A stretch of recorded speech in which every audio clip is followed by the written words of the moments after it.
Morning, everybody. I guess it's still morning, isn't it? Still morning.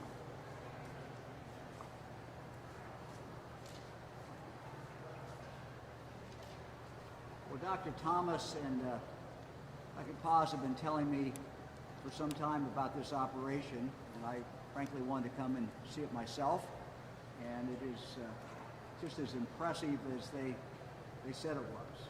So it's certainly very well organized, and it's a great thing to see. I had the opportunity to talk to some of the patients, some of the people who are getting shots, as well as people who work here. And I think the one thing that was the kind of the common theme for everybody that was getting vaccinated is a sense of relief. That was seemed to be the word that was used more often than anything else. I think people are very happy, able to get the vaccine. Some of them were getting the vaccine for the second time, and we're really excited. In my informal survey of what people were happy about, most of them were saying, I'm happy I'll now be able to see my grandchildren more. That would seem to be the more dominant thing that was said. Today we will officially pass 2 million people who have been vaccinated in the state of Ohio. We continue to move. Since we made the announcement on Monday about opening up to people 50 and over, I know that we've talked to some of the providers and who have said that their slots quickly filled up. One of the other things that we're now doing is allowing the providers to schedule out for 3 weeks and allowing them to do that up to 75% of the capacity they'd been. So I asked here at the Schottenstein Center, for example, what that meant, and it really, I think, gives people a more of a sense of comfort that they do have a specific appointment set, and it enables at least the systems that can schedule for more than 1 week at a time.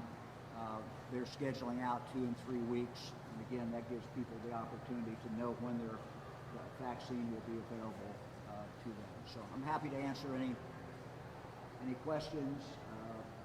Hal is here. If you've got some questions about how this operation works, they gave me a good explanation. But Governor, what are your questions? More than happy to refer to Dr. Paz here. What are your thoughts on this year anniversary? As you look back, where we've come, where we're going, what are your immediate goals going forward, and what are your own personal thoughts about having governed during this trying time? Well, my thought today is that it's great to be on offense. This is, I think, the 4th vaccination site that I've had the opportunity to see. I'm going to continue to visit vaccination sites and talk with people. But people are very happy. They're optimistic. This is really, since we started vaccinating people in Ohio, it's really the time when the sun has started to come out and people can see that there is an end as we move forward. We all need hope. We all need optimism. It's been a long year. Spring is coming, and this is really the equivalent of spring. It opens people up to live their lives again.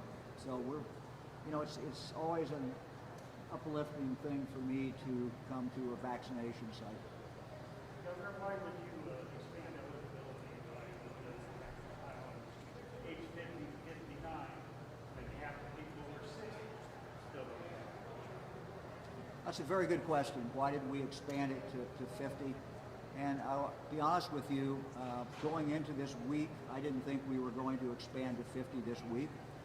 But I do a call every Monday morning, 7:15 to 8 o'clock, with the health commissioners throughout the state of Ohio. And a number of them asked me to expand it. The reasons that were given, I think, are very valid reasons. In some cases, they were not filling up all of their slots. They had vaccine, and they were not filling the slots. The other reason that was brought up by several of the health commissioners is absolutely true, that when you go down to 50, frankly, you pick up a bigger percentage of the minority population. The facts are, sadly, tragically, that among our minority populations, the life expectancy is simply less.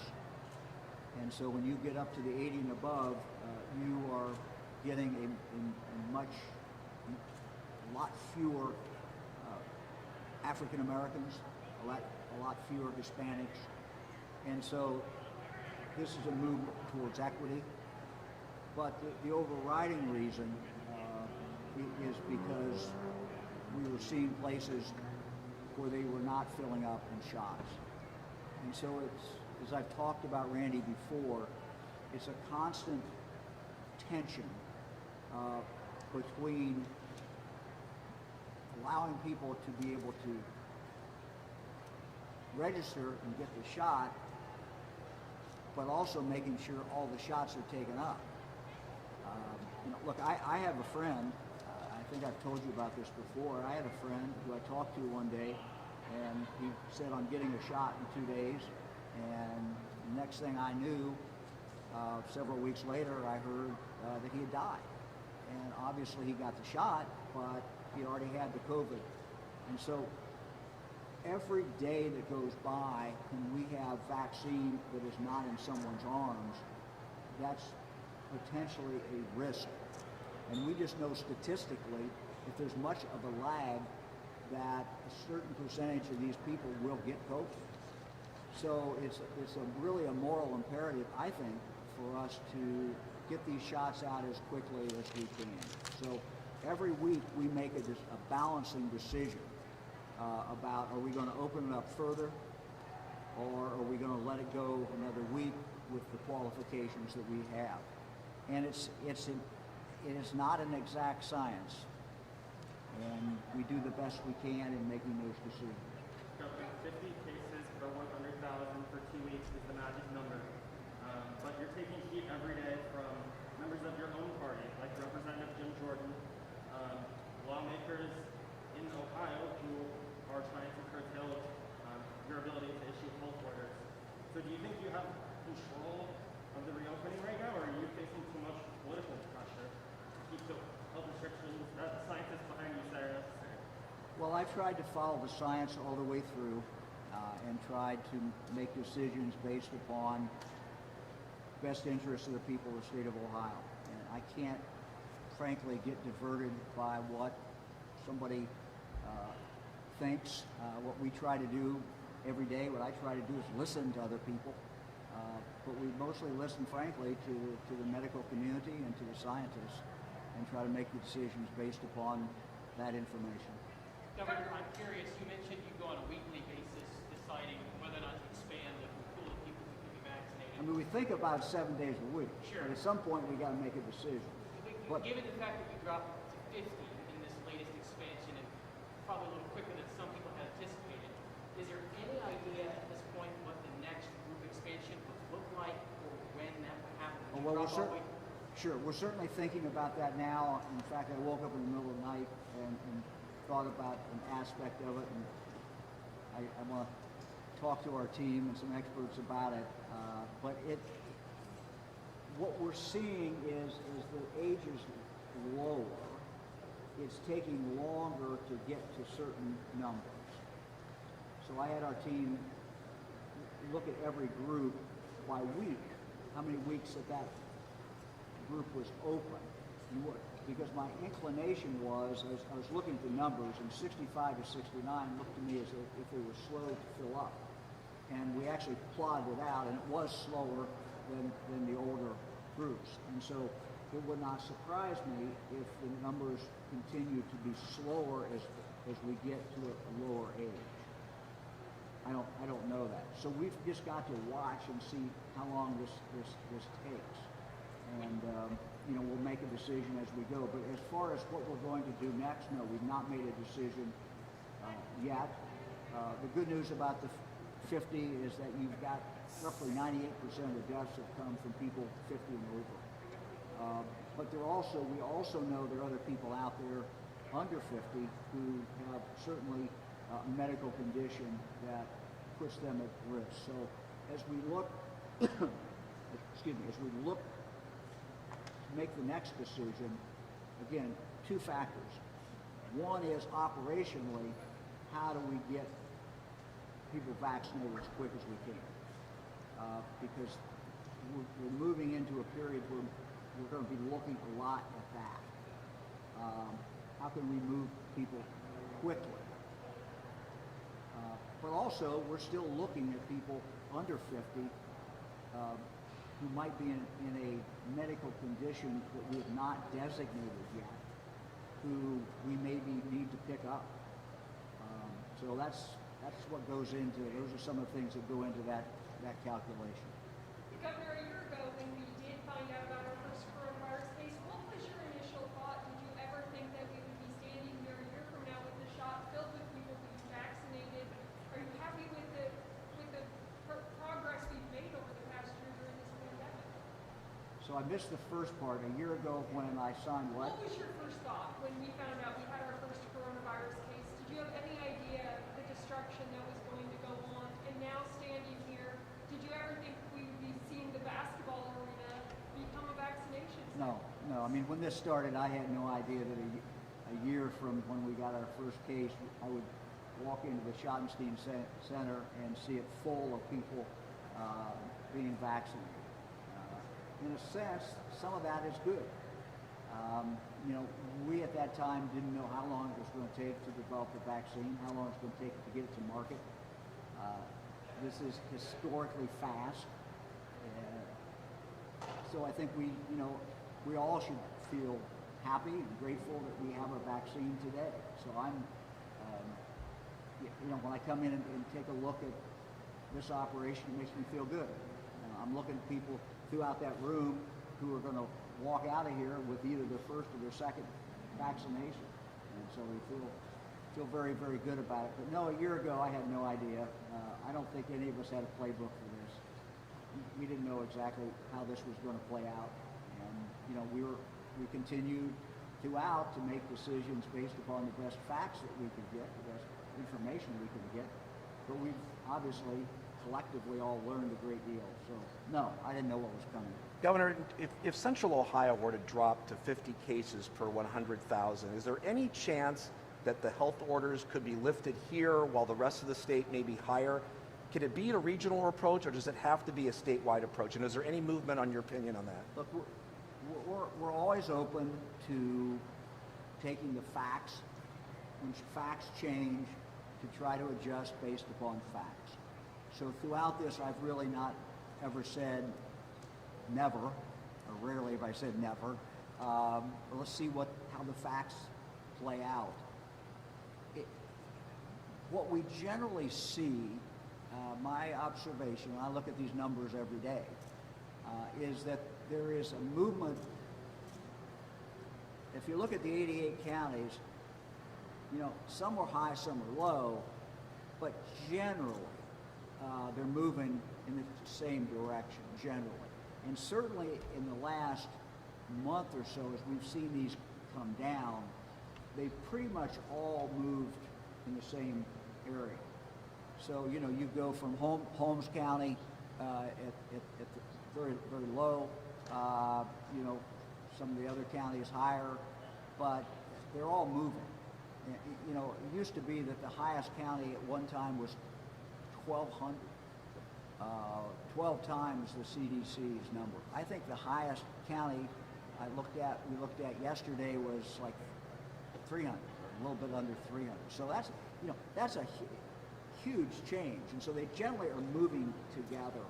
So I think it's unlikely, that we would see a county or even a region that was totally different than the rest. Your challenge with smaller counties is the statistics aren't as reliable. The smaller number you get, it's just less reliable about what's going on. That's the very nature of it. So I wouldn't rule it out, but that's not our plan, at least. Are you happy with the website that was released on Monday? I'll be happy with the website when everybody's on the website and all the providers are linked in. And until that moment, no, I'm not going to be happy with it. We're making progress, and look, you got to start. You got to open it up, and what people can do today is they can go on and, some they can directly link into and some they can't. And the goal is so that they will be able to link in every place. We also felt that as we are standing up new places, that they can go in immediately. So for example, what we're doing at Cleveland State, what we're doing at 15 other places, basically 16 mass vaccination sites around the state, they're all going to be linked in. And we're going to be dealing with such volume that's going to be, we hope, for people very helpful as they try to block in and register for that. Have you reopened everything you will reopen until we get to the magic number, or are you looking at things in the interim? Well, we're going to come out with very specific guidance in regard to county fairs, for example, in regard to proms, in regard to graduations. So, we've already indicated that those are going to be able to take place. And again, it really comes down to the fact that while we are on the offense with the vaccine, we have to stay on defense. And, we have to continue to be on defense. And so until we get to the point, till we drive this vaccine down to the ground, we're going to have to continue to wear masks. And Ohioans have been phenomenally good. We're running about 92, 93% in retail, people wearing masks. This past year in schools, kids have worn masks. In manufacturing, other companies, people have worn masks. And when they wear masks, we have very little spread. So we got to continue to do this, stay on defense, at the same time we're on offense. Anybody else? How concerned are you with people loosening up on some of those restrictions before they're vaccinated, especially spring is coming, people are coming out of kind of hibernation here. How worried are you that people are going to loosen up too quickly before being vaccinated? And in this kind of same vein, if you don't mind me commenting on it, we're even seeing the spread happening in our football. The spread is still happening. Sure. Look, spread is going to continue to happen. When we wear masks, we're dramatically decreasing the chances of the spread. The spread still does happen. Look, the good news is, and I'm an optimist. My wife says anybody with 8 kids by definition is an optimist. We're optimists. We're happy. But look, every day we're vaccinating 35, 40, 50,000 people. And so every day we're just getting further along to have fewer hosts for that virus to spread. So, Hal, you want to say anything? Come on up here. This is your podium anyway. So. Thank you, Governor. So I'll just say that we're extraordinarily proud of everyone at the Ohio State University Wexner Medical Center for the work they're doing here at the Schottenstein Center. We're about at 79,000 vaccinations. About 2/3 have had their first vaccine, and the balance have had their second vaccine already. Patients come through here, and within 15 minutes they can get vaccinated and they can leave. We just expanded over to the Near East Side to Ohio State East Hospital so that we can better serve an underserved minority community and to offer vaccines there. And as I've said repeatedly, we're extraordinarily grateful to the governor throughout this pandemic. We've to date done over 500,000 COVID tests, PCR tests, for this broad community. And early on in the pandemic, we ran out of reagent. Governor DeWine stepped in to make sure that we could get the reagent to run those machines to do all the testing. The other piece, and this is extraordinarily important, and there's signs all over the Schottenstein Center that say this: wear a mask. Even if you've been vaccinated, wear a mask.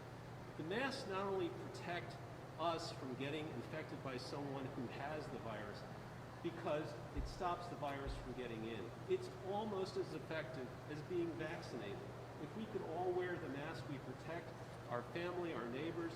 It also protects us as individuals. So until the pandemic is over, and in my book, there's 2 parts to it. One is, can we stop the virus so individuals are not being hospitalized, they're not getting sick, they're not dying? That would be the first success. We may still have cases in the community, but if we can stop the deaths, if we can stop the hospitalizations, if we can stop people from becoming ill, that's an enormous victory in itself. The second part of it is, can we eradicate the virus like we've eradicated smallpox? I hope we can do that, but we can only get there if we can truly achieve herd immunity, and that means we have to keep on vaccinating, and we're going to have to keep on doing this for quite some time, and we may even need booster vaccines as there are mutations of the virus, which we know is already occurring. But we can if we all work together, and I think the governor hit the nail on the head. Healthcare is always local. Some communities are going to have different needs than other parts of the state. We want to make sure that each community can serve the population that it serves so that individuals, based on their health risks and on their age, can get the vaccine as quickly as possible. And I think this strategy that the governor has laid out is extraordinarily important as we move forward in the state of Ohio. Thank you for your support, Governor. Really appreciate it. President Johnson, would you be able to take the question?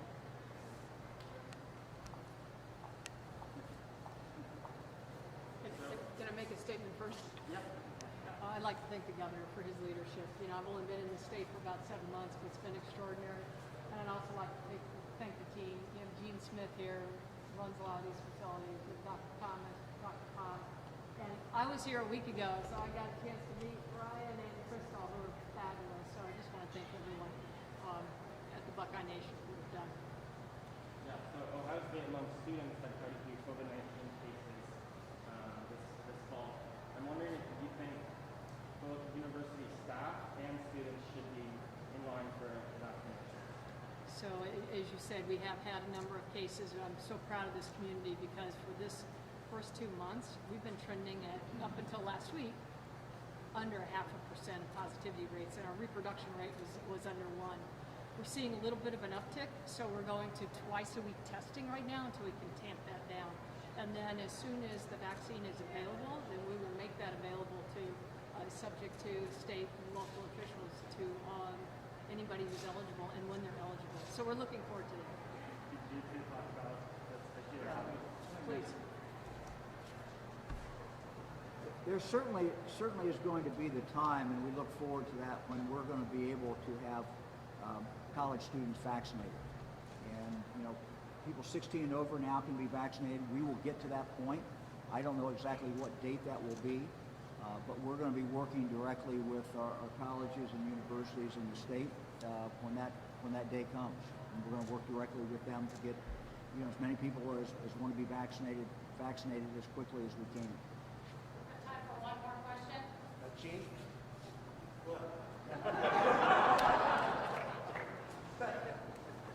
You guys know me. Can you address the pause that happened today regarding college football and the spread of COVID? Is there better education that needs to be done among student athletes to make sure that they're safe when you talk about the pause? Yeah, I feel good with how our student athletes have responded to our request to follow the protocols that our governor and everyone else has put in place. When you think back to where we were last year, reality is our student athletes, I think, responded exceptionally well to what they learned.